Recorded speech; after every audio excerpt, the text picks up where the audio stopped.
it's a fine act between how do you continue to trust when you've been let down. Have you figured that out? No. I will be so honest with you right now. No. Yeah. No. Yeah. I think because I love, like, if you're in my space, I love wholeheartedly, Yes. right? I think it's an only child thing. I tell myself it's Yes. an only child thing, where your friends become your family, people that you meet and you really like connect with. You just like, you just hold a special place for them in your heart, kind of thing. And when they hurt you, you're just like, but how did I not see that coming? It's like, I handed you a knife and you did that, like, how? Right? In fact, I thought the knife was for cutting birthday cake. Like, Nanje, we're here. How? You know? So for me, I try by all means not to judge myself and to think I shouldn't have trusted, or, you know, what's wrong with me? I don't know how to pick people. You know, like, how am I attracting all of this? Like, where all these crazies come from? You know, am I crazy? Like, what's going on? and not make it about me, and try and look at what, again, the lesson, right? Where's the lesson in this? And not necessarily say don't trust, but be more aware. You know, sometimes that not everybody's cheering for you. Yes. Got to understand it. I mean, I remember when my dad said it to me like years ago, I was still in school. And he's like, no, just understand that not everybody's cheering for you. Yeah, not everyone's on your team. Not family, friends, not everybody's on your team, right? And I was like, no, but you know, people aren't like that. They like me. Right? I'm sweet. I'm like, come on now. My mother actually had a mug at home. It was, here's to those who wish me well and those who don't can go to hell. I remember that mug. I really do remember that mug. I'm like, that woman was onto the thing. If they brought back into the market, people would buy that. Because essentially what you were saying was, I'm going to work with the willing. I'm going to work with the people who are on my team. I'm going to work with the people who wish me well. And unfortunately, some of those people who don't wish you well may also be in your family. And I think we very quickly have to, I guess, dissuade ourselves of this notion that family is blood. Because like you, my friends have become my chosen family. And I know they love me because they choose to love me, not because they feel an obligation like to DNA, love me. lineage, family tree. Yeah, and that sort of stuff is such a major turn on for me, because I will go to the ends of the earth. What I haven't done, which I'm still working on, is learning how to lean into them. I know they're there, right? Yeah. But I don't know how to lean. So one girlfriend said to me, you know, Zah, whenever I come to you with an ANA and I ask you for counsel, I always walk away feeling so much better. But when I can sense that you have an ANA, you don't let me show up for you. And let me tell you how that makes me feel. It makes me feel as though you're locking my love for you out. Wow. It sobered me up, because then I understood that when I let her in, it wasn't for me. It was giving her an opportunity for her to love me her way. Wow.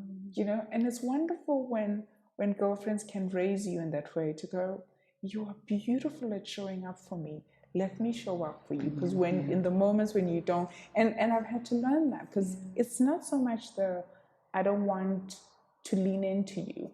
I come from a house where my mother was self-sufficient. So I suckled that from her breast. Like, you will be self-sufficient, you will be self-reliant.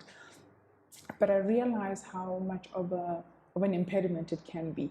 I do think, though, that the other extreme is even worse. The helplessness, the broken wings, save me. That I don't know how to. Like, I couldn't. Like, I watch these rom-coms and she's fluttering her eyelids and he's supposed to say, what's wrong? I'm like, what is that? Use your words, woman. You're grown. She's fine, moving along. No. She's got something in her eye. Keep it moving. No, but people go, no, that's a sign. There's something she needs. I don't know what that is. So I've had to learn to be very deliberate about saying to girlfriends, this is what I'm feeling. And I'm not asking you for the answer. I'm just asking you to hold it for me. And I'll come back to it another time. And those who understand will do that. Others are like me. They're like, so have you thought of, like, did you not action plan? Come on.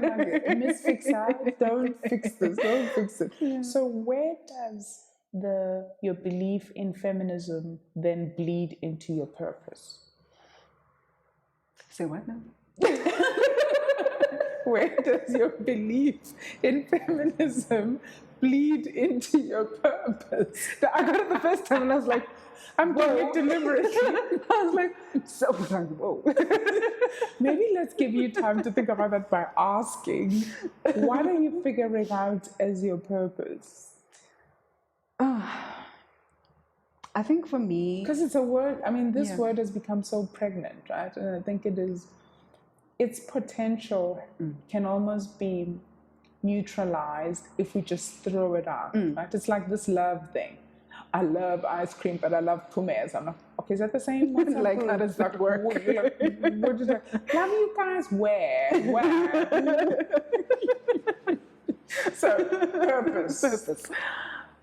For me, I think for a couple of years now, I've been saying that if I can stand up for it and stand in that truth, then I'll go with it. Okay. If I can believe it with everything that I'm about, I can fight for it. I can pull up data and be on some, okay, this is the reason, this is why.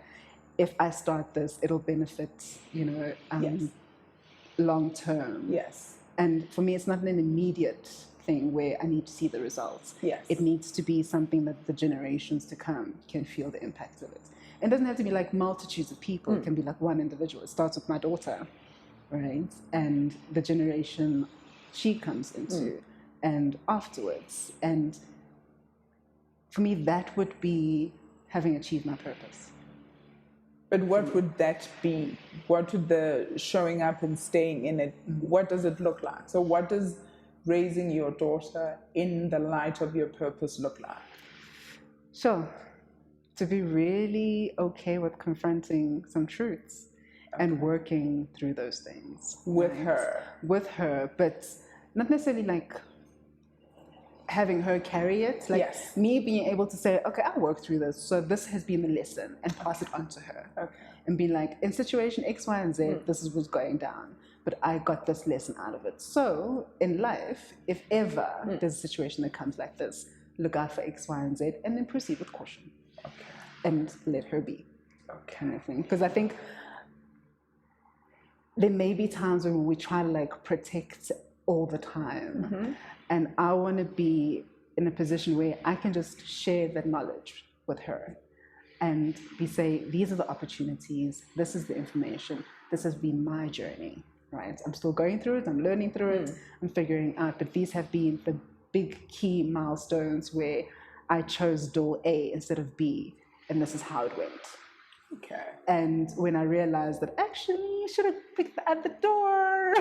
Yes. Then I changed and I went to the other door. I changed the other door, or I realized I can reroute, figure it out, and be okay with it. Because I think a lot of the time, I mean, lately it's been a case of, oh, I should have done this, or I should have done that. And you get stuck in that repeat conversation, like a spin cycle. Yes. Instead of saying, okay, it's done. I can't fix the past. It's done. It's finished. It's futile as trying to literally shove water back a tap. Because the tap runs like this. It's over. It's over. Yeah. Now what do I do? How do I move forward in a better way, in a healthy way, in a sane way, and not feeling like you have to explain yourself to people all the time, right? Because I think most of the time, we kind of want to do something and just do a whole preamble about it and be like, well, this is why I'm doing a thesis. Yes. I did this thesis. And thesis, references, thesis, yes. And also sometimes you don't have to ask for permission, right? And be okay with that and be comfortable with that and be certain of it, terrified if you have to be terrified, but just go. So how does Sisterhood Hour fit into be terrified, don't know, just keep moving, just go? That started, 2017. I feel like it's another lifetime ago. So just got married, social media, I was figuring it out, enjoying social media in terms of the positivity of social media, right? And the conversation started because a lot of people were having these, like, I mean, for me, I'd be having a conversation with you about my career, and be like finances, and, you know, like I have questions about a million and one things. Yes. And as groups of women, I realized we were always having these conversations together. But sometimes you just talk around in circles most of the time, or you just want someone to like hear you out and be like, there, it's okay. And after that, you're like, I still don't know what to do. Where do I go?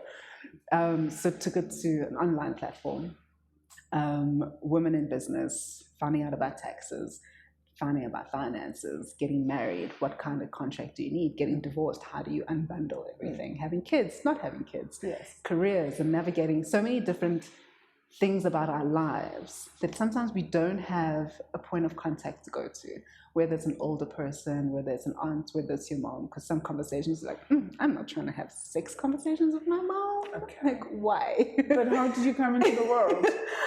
The stalk brought me. Birds and the bees, that's how you happen. Keep it moving, yes.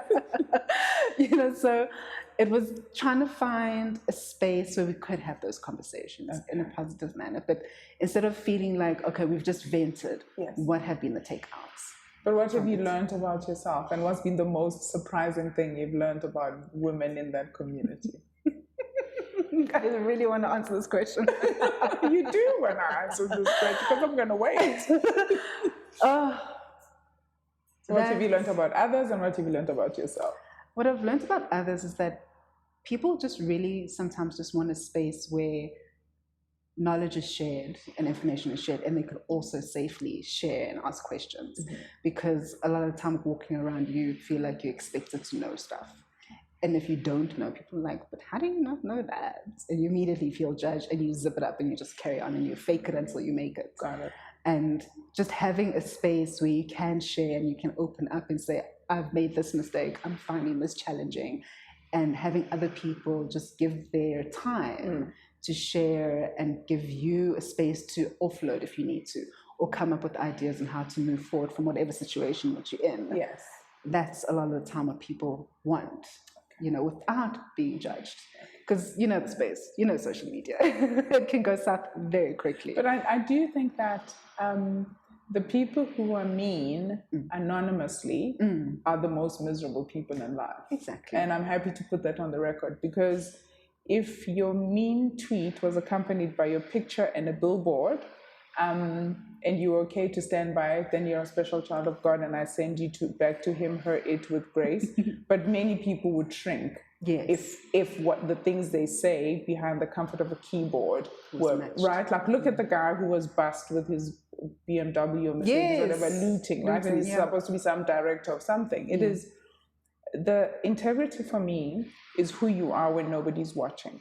That for me is the ultimate test, right? Is do you put your shopping trolley back when nobody's watching? Do you put it back? Yeah. Do you put it back? Do you let the old lady cross the road because she has the right of way? Exactly. Do you hug a child and not post it on social media? Oh God, you won't believe what happened today at 8:09. I had an opportunity to show love. I'm like, if it was about love, why are you telling me about it?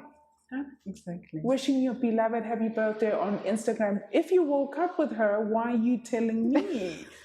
I'm befuddled by some of these things. I'm like, because clearly on some level, you are projecting. And I, like you, right, understand the world of advertising and representation. Yes. Because representation means you are representing. There is something to present, but you are repeating the presentation.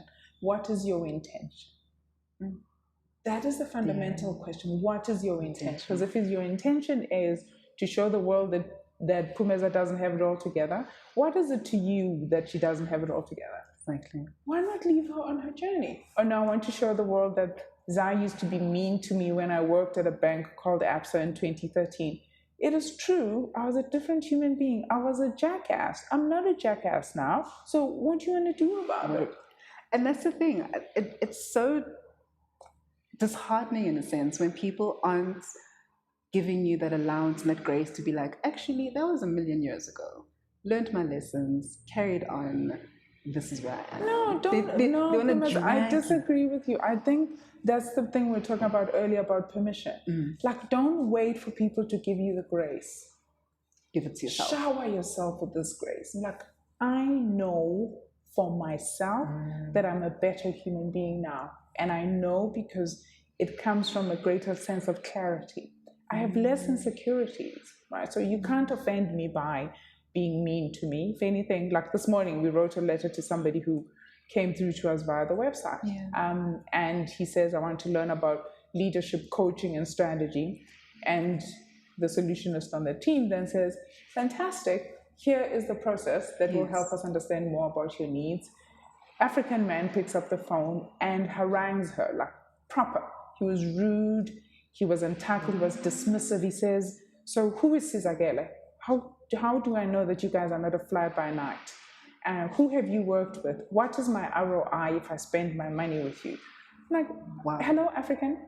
If you go to the dentist, do you ask them whose tooth he's also pulled out? I'm like, and what joy did they get? Like, you pulled out their teeth, they smiled at Josh's wedding picture, and they were happy ever after. I'm like, what is that about? So this morning we sent him a note. I'm like, hi, thank you for your email. Our business functions on values. Kindness and respect are the principal ones. And based on your conduct with me last Friday, I am certain that we are not suitable to support you on your journey. May I suggest that this is our last correspondence, and I wish you well with your endeavors. Press send. And I am at the point now where I don't care what you do with that information. If you're going to screen grab it, put it on LinkedIn and go look, she's so mean. If it's going to help you grow hair in places you've wanted for a long time, may the good Lord be with you. But we don't need permission. We, to your point, have the right to use our voices to deflect vexations to the spirit and to bring closer those who are here to help us get better. If you're not on I'm here to help Phumeza win team, may the good Lord be with you. My mother's going to be so interested in how many times I've said the good Lord. She's like, wow, raising you in the church was not a bad thing at all. You know what you're getting for Christmas. Exactly. Bible, gold crusted. I'm like, yes. So my morning prayer, and I'm going to let you go now because I will keep you here for years. My morning prayer, and I don't know when I started this, but my morning prayer literally is Allah, Buddha, and Christ. I pray to all three in case one's number is engaged. I thank them for my breath, and then I proceed to say the following. That I pray for truth, compassion, acceptance, healing, and courage. For the self, for those I love and those who I'm loved by, and for humankind. So let's talk about that. Truth is to be unblindingly honest with myself, right? The bits that work, the bits that don't work, and heal the bits that don't work with loving, right? Compassion is that part of hugging myself and forgiving myself for those moments where I did not stand up to my own standards, because I don't care for the world's standards, trust me. I know this. You'll never please everybody. Like, it just, if that's what you're trying to do, leave it alone. This idea of healing, right? The places where we're wounded, because sometimes we don't even know that we are still wounded in those places. It takes a glance, or it takes Zah using a word your mother used to use to chastise you, to bring you to your knees. You're like, what is this? The 7-year-old Phumeza is still here. She still needs a hug, right? Courage is to work with what's coming up. Once I've spent the time in solitude, right? There are things that come up, those things we call insights.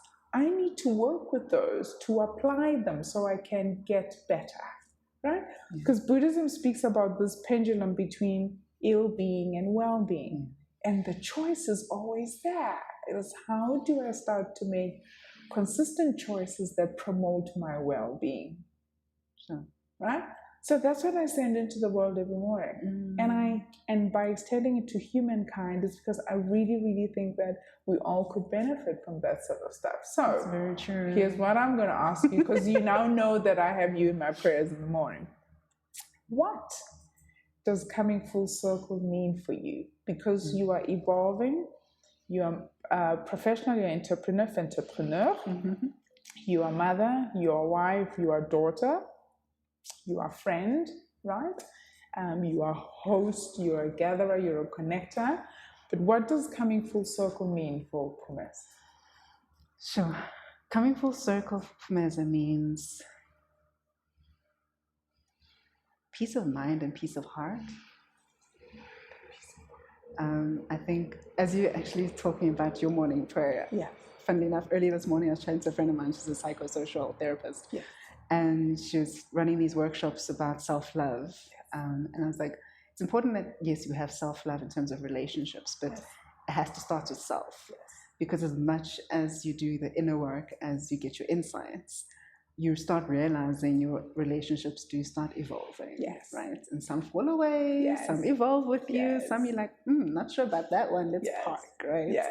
And I think there are moments when, as I'm working to my full circle, right, there are those moments where I'm like, okay, what do I keep? What don't I keep? And accepting that, right? Because in that evolution and coming to my full circle as an individual, there will be, and I know for sure, without a shadow of a doubt, there will be those moments where I have to say, this I let go of. The letting go. Right? The letting and go. Being okay with that. Because it's not in my heart of hearts, I pray that it's never, hard and whatever, and like extra, but just understanding that that is the point that I needed to get to. The letting go. The letting go. It's a wonderful thing because, the Zen circle never truly closes because there's always a gap at the end. And for me, full circle is about applying what I now know, integrating what I'm yet to learn, to continue the cycle. But the gap is where I continue to let what is good in and what feeds my ill-being out. And you, my beloved, are what we have let in today, that good part into the full circle. So thank you so much for spending your time with us. I could have you here for 10 years. Part 2 and 3 and 4 and 5 7 and 49, right? So there we go, ladies and gentlemen. That was Phumeza. I know after listening to this, you will agree that she's fabulous because... No, just don't take my word for it, but listen to her. So what else are you going to do? You're going to tell a friend, you're going to hit the subscribe button, you're going to find me on my wah, as my mother says, sisterhood.com. Sign up for stuff, like join the ensemble, you get invited to talks, you get discounts on fantastic stuff from the M Shop, and you'll hear me speak to other people that I admire, love, and respect. What else can you do? Just join the circle. Find me on LinkedIn. I really do want to connect because I do believe that the world gets warmer when kind-hearted people get together. So until next time, as always, courage and clarity, and namaste.